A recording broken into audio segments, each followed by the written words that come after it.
নমস্কার বন্ধুরা, welcome to Eternal Deepak Sports. আজকে আমি তোমাদের সাথে আলোচনা করব যে চারটি দল আইএসএলের সেমিফাইনালে পদার্পণ করেছে তাদের প্রত্যাশা কীরকম এবং তারা আইএসএলে কীভাবে পারফর্ম করতে পারে সেই বিষয় নিয়ে আজকে তোমার সাথে আলোচনা করব। তো ভিডিওটা যদি তোমাদের ভালো লাগে তবে লাইক এবং শেয়ার করতে একদম ভুলবে না। আর যারা প্রথমবার এসেছো এই চ্যানেলে এখনও সাবস্ক্রাইব করোনি, কিসে এত ওয়েট করছো? সাবস্ক্রাইব করে ফেলো নতুন নতুন ভিডিও আপডেট পাওয়ার জন্য।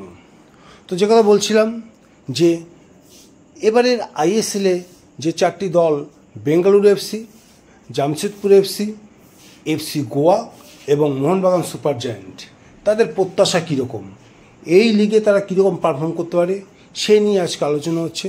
যেখানে বেঙ্গালুরু এফসি দ্বিতীয় শিরোপার স্বপ্নে মগ্ন হয়ে রয়েছে, জামশেদপুর এফসি মোহনবাগানকে চমক দেওয়ার অপেক্ষায় আছে, আর এফসি গোয়া বেঙ্গালুরুর যে স্বপ্ন সেই স্বপ্নে বাধা হয়ে দাঁড়াতে পারে বা বাধা হয়ে দাঁড়াতে তারা একদম প্রস্তুত। আর মোহনবাগান সুপার জায়ান্ট শিরোপার একমাত্র দাবিদার।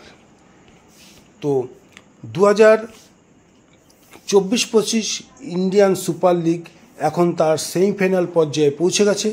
প্লে অফ থেকে নর্থ ইস্ট ইউনাইটেড এফসি এবং মুম্বাই সিটি এফসি বিদায় নেওয়ার পর বাকি চারটি দল এখন শিরোপার জন্য লড়াইয়ে নামছে।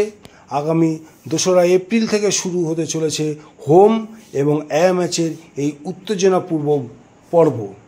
দুটি নকআউট ম্যাচের পর বেঙ্গালুরু এফসি এবং জামশেদপুর এফসি প্লে অফে জায়গা করে নিয়েছে এবং তারা সেমিফাইনালে এফসি গোয়া এবং মোহনবাগান সুপার জায়ান্টের মুখোমুখি হতে চলেছে। যেখানে বেঙ্গালুরু এফসি মুম্বাই সিটি এফসির বিরুদ্ধে 5 গোলের এক দুর্দান্ত জয় ছিনিয়ে নিয়েছে, যেখানে Jamshedpur FC North East United এফসিকে 2-0 গোলে হারিয়ে সবাইকে চমকে দিয়েছে। এই দুটি রোমাঞ্চকর সেমিফাইনাল ম্যাচ মাত্র কদিনের মধ্যেই শুরু হতে চলেছে। আসুন দেখে নেওয়া যাক এই চারটি দল কিভাবে একে অপরের বিরুদ্ধে লড়াই করে এবং তাদের শক্তি এবং দুর্বলতাই বা কী। যদি প্রথম বলা যায় বেঙ্গালুরু এফসির কথা, তাহলে বেঙ্গালুরু এফসি দ্বিতীয় শিরোপার স্বপ্নে মগ্ন হয়ে আছে। বেঙ্গালুরু এফসি, যিনি আইএসএলের ব্লুজ নামে পরিচিত, তাদের শেষ ম্যাচে মুম্বাই সিটি এফসির বিরুদ্ধে দুর্দান্ত পারফরমেন্স দেখিয়েছে। কোচ গেরার্ড সারাগোসার নেতৃত্বে দলটি 5 গোলের শৌর্য দেখিয়ে প্রতিপক্ষকে একেবারে নাস্তানাবুদ করে দিয়েছে। এই জয় তাদের মনোবলকে আরও উঁচুতে তুলে নিয়েছে। সারাগোসার আক্রমণাত্মক কৌশল এবং খেলোয়াড়দের দক্ষতা এই মরশুমে বেঙ্গালুরুকে অন্যতম শক্তিশালী দল হিসেবে প্রতিষ্ঠা দিয়েছে। তবে সেমিফাইনালে তাদের প্রতিপক্ষ এফসি গোয়া এই মরশুমে বেঙ্গালুরুর জন্য একটি কঠিন চ্যালেঞ্জ হতে চলেছে। দুটি ম্যাচে গোয়া একবার জিতেছে এবং একবার ড্র করেছে, যেখানে তারা 5 গোল করেছে এবং মাত্র 2টি গোল হজম করেছে। 2রা এপ্রিল শ্রী কান্তিরাভাই স্টেডিয়ামে প্রথম লেগের ম্যাচে গোয়াকে স্বাগত জানানো বেঙ্গালুরুর জন্য একটি বড় পরীক্ষা হবে। দ্বিতীয় আইএসএল শিরোপা জয়ের স্বপ্ন বাঁচিয়ে রাখতে তাদের এই ম্যাচটা বের করতেই হবে। এবার যদি আসা যায় জামশেদপুর এফসির কথায়, যেখানে তারা মোহনবাগানকে চমকে দেওয়ার অপেক্ষায় আছে। রেড মাইনার্স নামে পরিচিত জামশেদপুর এফসি এই মরশুমে দারুণ ছন্দে রয়েছে। নর্থ ইস্ট ইউনাইটেড এফসির বিরুদ্ধে নকআউট ম্যাচে 2-0 গোলে জয় ছিনিয়ে নিয়ে তারা তাদের দক্ষতার প্রমাণ দিয়েছে। কোচ খালিদ জামালের নেতৃত্বে দলটি এবার শিরোপা জয়ের স্বপ্ন দেখছে। তাদের সামঞ্জস্যপূর্ণ পারফরমেন্স এবং আক্রমণ প্রতিরক্ষার ভারসাম্য তাদের একটি শক্তিশালী প্রতিদ্বন্দ্বী করে তুলেছে। সেমিফাইনালে জামশেদপুরের প্রতিপক্ষ Mohun Bagan super giant. JRD tata sports কমপ্লেক্সে এই ম্যাচটি খালিদের জন্য একটি বিশেষ মুহূর্ত হবে, কারণ তিনি একসময় মোহনবাগানে কোচ ছিলেন। তবে এই মরশুমে মোহনবাগানের বিরুদ্ধে জামশেদপুরের রেকর্ড কিন্তু তেমন ভালো নয়। 2টি ম্যাচে তারা একবার ড্র করেছে, একবার হেরেছে, যেখানে তারা মাত্র 1টি গোল করতে পেরেছে এবং 4টি গোল হজম করেছে।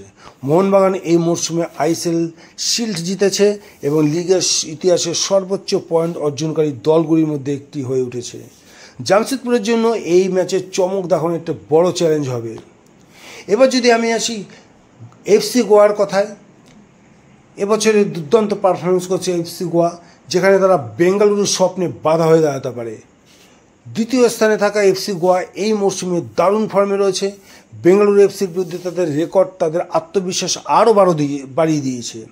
গোয়ার আক্রমণ ভাগ এবং প্রতিরক্ষার সমন্বয় তাদের একটি শক্তিশালী দল হিসেবে গড়ে তুলেছে। বেঙ্গালুরুর মাটিতে প্রথম লেগে তারা যদি ভালো ফল করে তবে ফাইনালে ওঠার পথ অনেকটাই সহজ হবে। এবং শেষমেশ যদি আমরা আসি মোহনবাগান সুপার জায়ান্টের কথায়, যেখানে তারা আর কিছু ভাবার কোনো অবকাশই নেই, একেবারে শিরোপার প্রধান দাবিদার হচ্ছে তারা জয় ছাড়া আইএসএল লিগ শিল্ড ডবল করার জন্য তারা একেবারে মরিয়া। যেখানে সুভাশিস বোস পরিষ্কার বলে দিয়েছে এবারে দুটোই আমরা চাই, লিগ এবং ট্রফি দুটোই আমাদের চাই। আইএসএল চ্যাম্পিয়ন হতে চাই এবং লিগ শিল্ড তো পেয়ে গেছি, তাহলে অটোমেটিক্যালি মোহনবাগানের প্রধান লক্ষ্যই হচ্ছে শিরোপা, অর্থাৎ এবারে আইএসএল চ্যাম্পিয়ন হতে চলেছে মোহনবাগান এই মরশুমে অপ্রতিরোধ্য ফর্মে রয়েছে। শিল্ড জয়ের পর তারা এখন লিগের শিরোপার জন্য মরিয়া। যাদবপুরের বিরুদ্ধে তাদের আধিপত্য তাদের ফেভারিট করে তুলেছে, তবে সেমিফাইনাল চাপে তারা কিভাবে পারফর্ম করে সেটাই দেখার উত্তেজনার অপেক্ষায় ফুটবল প্রেমীরা। এই চারটি দলই আইএসএলের শিরোপার জন্য তাদের সেরাটা দিতে প্রস্তুত। বেঙ্গালুরু এবং গোয়ার মধ্যে কৌশলগত লড়াই হোক বা জামশেদপুর ও মোহনবাগানের মধ্যে শক্তির পরীক্ষা, এই সেমিফাইনাল দুটি দর্শকদের জন্য একটি ফুটবল উৎসব হতে চলেছে। 2রা এপ্রিল থেকে শুরু হওয়া এই ম্যাচগুলি থেকে ফাইনালে উঠবে কে তা নির্ধারিত হবে। ফুটবল প্রেমীরা এখন অধীর আগ্রহ অপেক্ষা করছেন এই রোমাঞ্চকর লড়াইয়ের জন্য। তো আজকে এই পর্যন্ত, তোমাদের এই ভিডিওটি দেখার জন্য অসংখ্য ধন্যবাদ। তো আবার দেখা হবে নতুন কোনো ভিডিওতে। Bye, good night.